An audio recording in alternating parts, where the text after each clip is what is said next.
Hi everyone, my name is Vikas Kaushik. Welcome back to the channel. And I scored 219 out of 400 in CA Foundation. In this video, we discuss about my certified copy of law in which I score 40 out of 100.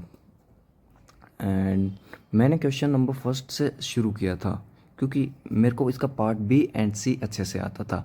But अगर तुम लोगों को जैसे कोई दूसरा part आता है या कोई दूसरा क्वेश्चन आता है तो तुम लोग उधर से शुरू कर सकते हो, बट क्वेश्चन का सीक्वेंस मेंटेन करना।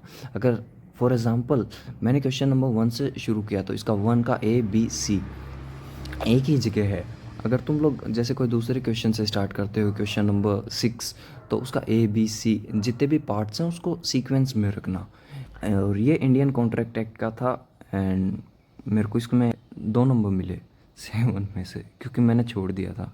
एंड नेक्स्ट इसका पार्ट भी कंपनीज एक्ट में से था जो मेरे को अच्छे से आता था। सेक्शन नंबर वगैरह भी मेरे को इसका याद था।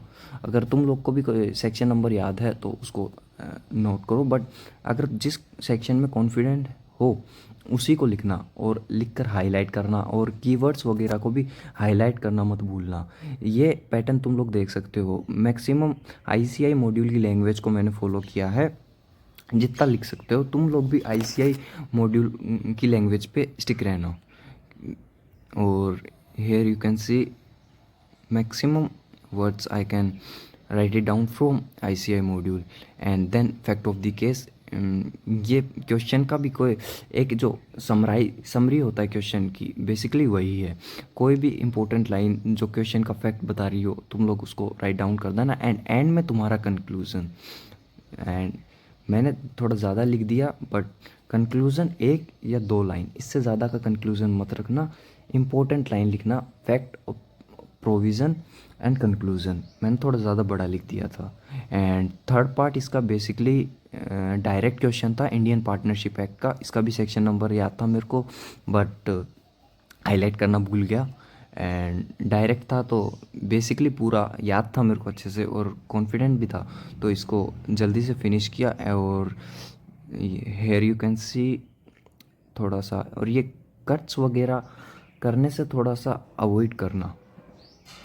And I score in which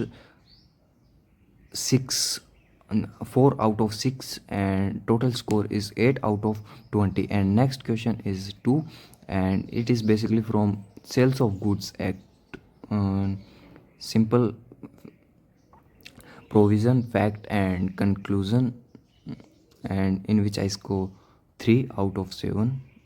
And next question is Companies Act, one person company, and it is direct question, and here I score 5 out of 6। And next from LLP, I don't remember the answer, so as much as I can write and leave।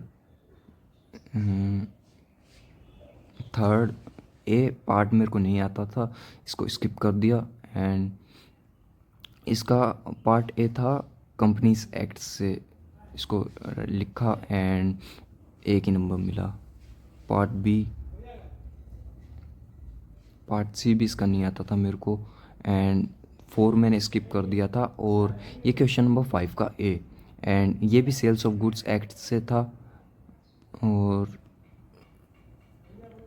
Facts वगैरह, मैंने facts वगैरह में लिखने में इसमें बहुत ज़्यादा time waste कर दिया था। तुम लोग इतना लंबा फैक्ट मत लिखना, उसने रीड भी नहीं किया।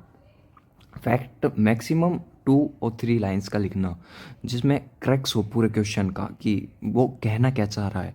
मैंने पूरा क्वेश्चन ही शायद राइट डाउन कर दिया था। एंड में कंक्लूज़न भी इतना बड़ा मत लिखना।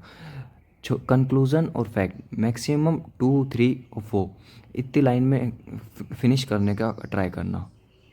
And here 5B Indian Partnership act